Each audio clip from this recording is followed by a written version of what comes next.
Hey everyone, welcome to another episode of Pop Culture at Home with me, Anna Rumer, and our very special guests. We have comedian Whitney Cummings and Dr. Jane Minkin. Thank you so much for talking with me today. Thank you for inviting us.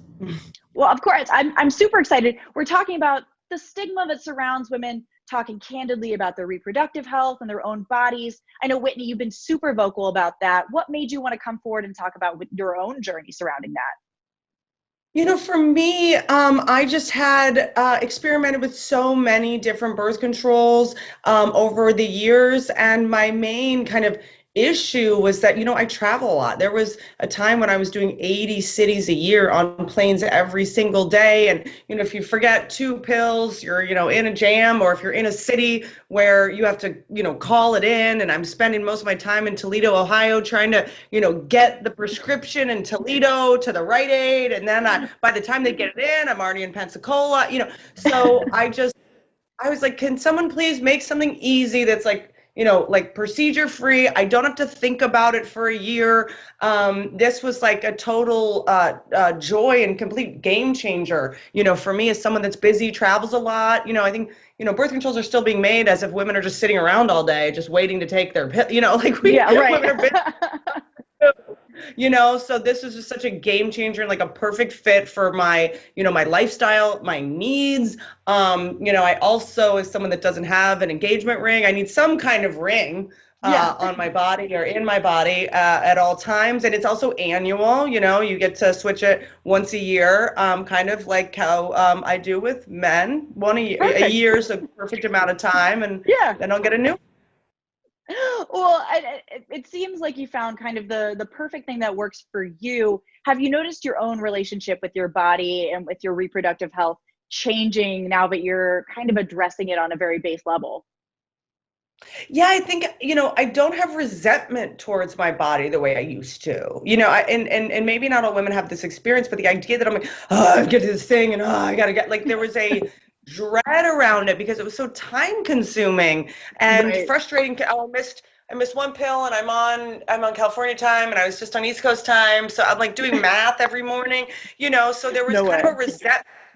Like, this is like a full-time job to have to and so yes, I now am like have such a better relationship with my body. Also, I get to put it in myself, so I'm learning all kinds of things. What's going on in there? A little added bonus education. I'm like, okay. Oh, wow. That is a very flexible pocket. And good for it, right? It's bad. We're magicians. I put it in, and then I'm like, we are literal magicians. This is incredible. It's the magic. It's the magic.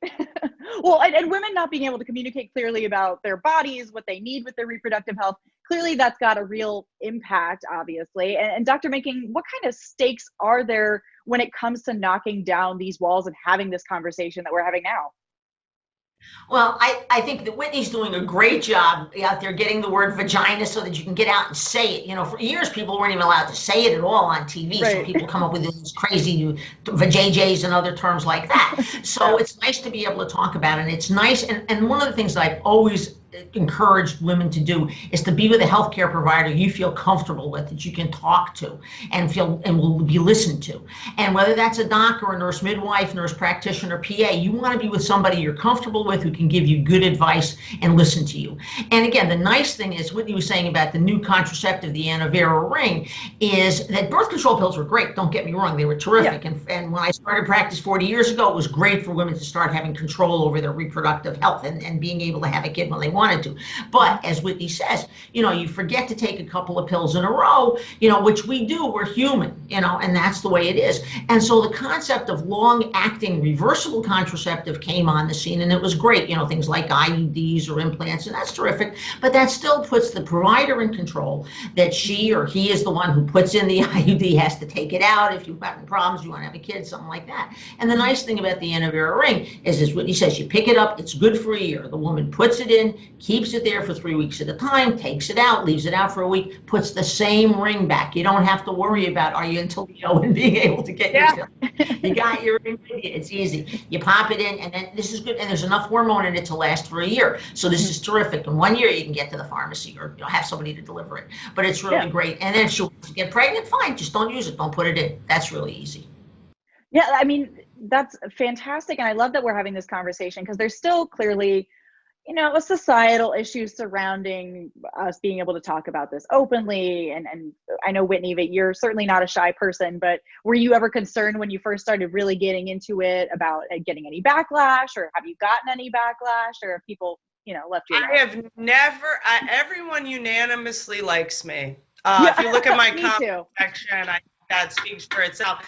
You know what? Backlash to me just means people are losing power, and it just means that old, the sort of, I don't want to use the word like patriarch or anything, but it's just sort of the old ways are crumbling. And, and if I'm not getting backlash, I'm probably not doing anything brave or interesting.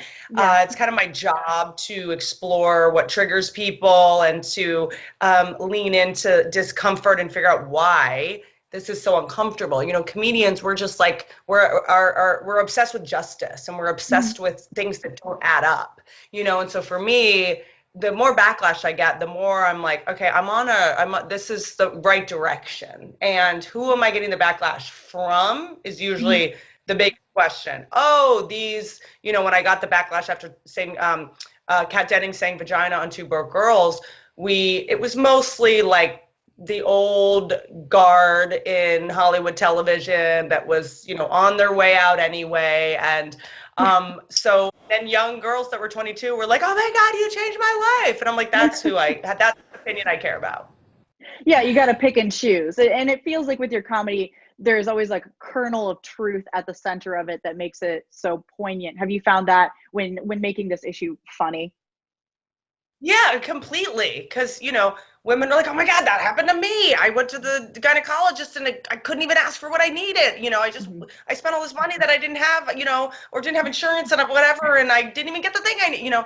And and I know I did in my third special, I did a big chunk on birth controls and sort of roasting all of them. And so many women, you know, reached out and were like, yes, it's great, you know, so I try to just focus on that. Everyone's going to want to be negative. It's like, you know, it's an addiction to them. And, you know, I just, you know, you're just like egging my house. Like, okay, move on. Yeah, okay. I just don't think. The American addiction, egging people's houses and being negative. Yeah. That's what negative comments are. It's the new, like, egging people's houses. You know what I mean? It's just like, I don't take backlash to me on Twitter. It's like, okay, it's like 40 people that are bored. And, you know, by the way, if I was like 15 and I was able to send tweets to like famous people, I would do that all day. Like, you would just be like, hey, loser, like, you know, so you can't take that stuff too seriously. This is a triggering topic, and I know that, you know, but I look at the women like Joan Rivers, you know, and Phyllis Diller and all these women that started talking. I mean, Joan Rivers did a Tonight Show set where she implied something about she was talking about birth control. She implied something about an abortion. You know, she was really, you know, paving the way for all of this. And when I look at her sets, her stand-up sets, they're still like, whoa, I don't even know if I could say that on TV right now, you know? We make a little progress, then we get some, you know what I mean? So I think it's up to, you know, comedians, unfortunately, and women like Dr. Minkin that are willing to, you know, do press around this, just to be like, we're not, you know, the legacy of the people that came before us, like, we're not gonna allow that to, you know, slide back. So I feel very much like I'm gonna try to, you know, keep being loud and annoying and obnoxious about this. Well, that is the goal for history, is to be loud and annoying and obnoxious enough until there's change. So I know you guys got to go. Stop talking and say vagina, and I'll stop. Come on, it's easy, guys.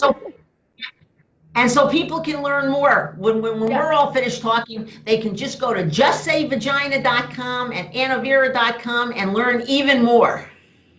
Fabulous. I was just about to ask that, and you got me right there. So I appreciate you talking with me today, guys. I know that you are busy and you got to go, but I appreciate the conversation, and stick with us at Pop Culture at Home for more with your favorite stars.